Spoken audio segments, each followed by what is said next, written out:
ರಾಜ್ಯದಲ್ಲಿ ಮೈಕ್ರೋ ಫೈನಾನ್ಸ್ಗಳ ಹಾವಳಿಯಿಂದಾಗಿ ಒಂದು ಜಿಲ್ಲೆಯ ಒಂದು ಗ್ರಾಮದ ಜನ ಊರು ಬಿಟ್ಟೆ ಹೋಗ್ಬಿಟ್ಟಿದಾರಂತೆ. ಯಾವ ಜಿಲ್ಲೆ, ಏನಾಗಿದೆ ಅಲ್ಲಿ ಬೆಳವಣಿಗೆ ನೋಡಿ. ಮೈಕ್ರೋ ಫೈನಾನ್ಸ್ ಕಿರುಕುಳಕ್ಕೆ ಊರಿಗೆ ಊರೇ ಖಾಲಿ. ಮನೆಗೆ ಬೀಗ ಜಡಿದು ಊರು ಬಿಟ್ಟ ನೂರಾರು ಕುಟುಂಬ.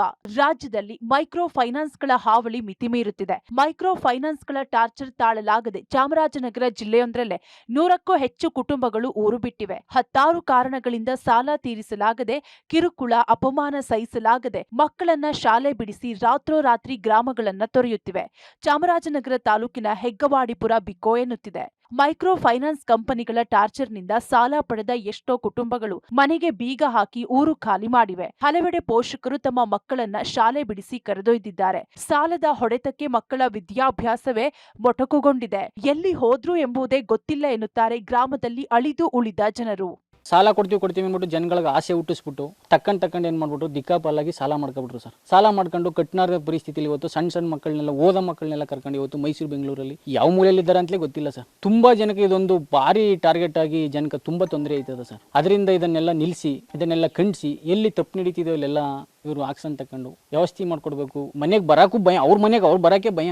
ಸಾಲದ ಕಂತು ಪಾವತಿ ಮಾಡುವುದು ಒಂದು ದಿನ ತಡವಾದ್ರೂ ಹೊತ್ತಲ್ಲದ ಹೊತ್ತಲ್ಲಿ ಬಂದು ಇನ್ನಿಲ್ಲದಂತೆ ಟಾರ್ಚರ್ ನೀಡ್ತಾರೆ. ಬಾಯಿಗೆ ಬಂದಂತೆ ನಿಂದಿಸ್ತಾರೆ ಎಂಬ ಆರೋಪ ಕೇಳಿ ಬಂದಿದೆ. ಹೆಗ್ಗವಾಡಿಪುರದ ಬಾಲಕನೊಬ್ಬ, ನಮಗೆ ಸಾಯೋದು ಬಿಟ್ಟು ಬೇರೆ ದಾರಿ ಉಳಿದಿಲ್ಲ, ನನ್ನ ಕಿಡ್ನಿ ಮಾರಲು ಪರ್ಮಿಷನ್ ಕೊಡಿಸಿ, ಅಪ್ಪ ಅಮ್ಮನ ಸಾಲ ತೀರಿಸ್ತೇನೆ ಎಂದು ಕಣ್ಣೀರಿಟ್ಟಿದ್ದಾನೆ. ಸರ್, ನಮ್ಮ ತಾಯಿ ಸ್ವಲ್ಪ ಕೇಂದ್ರ ಸಂಘ ತಗೊಬಿಟ್ರ, ಅವ್ರು ಬಂದು ಒತ್ತಿಲ್ದೊತ್ಲಿ ಬಂದು ತೊಂದರೆ ಕೊಡ್ತಾರ ಸರ್. ರಾತ್ರಿ 7 ಗಂಟೆ, 8 ಗಂಟೆ, 9 ಗಂಟೆ ಆದ್ರೂ ಬಿಡಲ್ಲ ಸರ್. ಬಂದು ಕಟ್ಟಮ್ಮ ಅಂತ ಹಿಂಸೆ ಮಾಡ್ತಾರ ಸರ್.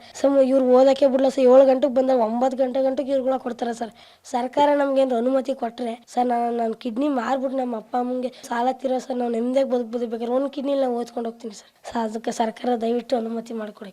ಪಬ್ಲಿಕ್ ವರದಿ ಬೆನ್ನಲ್ಲೇ ಎಚ್ಚೆತ್ತ ಜಿಲ್ಲಾಡಳಿತ, ಊರು ತೊರೆಯದಂತೆ ಜಿಲ್ಲಾಧಿಕಾರಿ ಮನವಿ.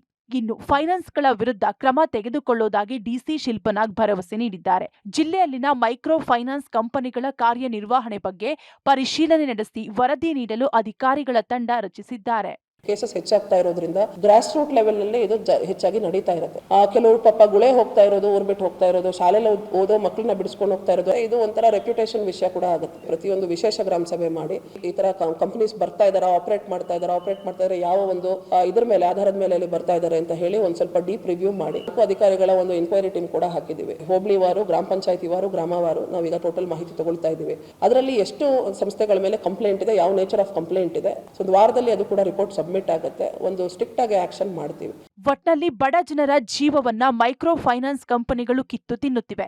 ಕಷ್ಟ ಕಾಲದಲ್ಲಿ ಹಣ ನೀಡಿ ಪಾವತಿಸುವ ವೇಳೆ ಸಮಯಾವಕಾಶ ಕೊಡದೆ ಕಿರುಕುಳ ನೀಡ್ತಿವೆ ಅಂತ ಜನ ಆರೋಪ ಮಾಡ್ತಿದ್ದಾರೆ. Chamarajanagar public TV.